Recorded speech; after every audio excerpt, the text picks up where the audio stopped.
स्वागत आहे तुमचं माझ्या नवीन एका व्लॉगमध्ये. तर आम्ही आता दुबईमध्ये पोहोचलोच होतो. आम्ही बाहेरूनच जेवण मागवतो कारण घर खूप खराब झालं होतं. 15-20 दिवस झालं घर बंदच असल्यामुळे सगळं काही भांडी आम्ही धुवून पुसून वगैरे घेतो आणि सकाळच्या टायमिंगला आम्ही पहिल्यांदा नाश्त्यामध्ये पोहे बनवतो.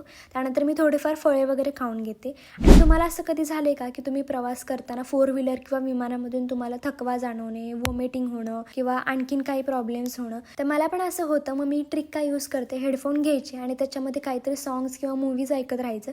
त्याच्यामुळे प्रवास कधी निघून जातो हे समजत पण नाही. आणि विमानामध्ये तर इंजिनचा आवाज पण येत असतो आणि विमान जेव्हा हलतं ना तेव्हा आपल्या पोटामध्ये काहीतरी असं म्हणजे होत असतं. त्याला आय थिंक पोटात गोळा येणं असं काहीतरी म्हणतात. मग हे सगळं होत असतं. मी हे सगळं अवॉइड करण्यासाठी काहीतरी पण ऐकत राहायचं असतं.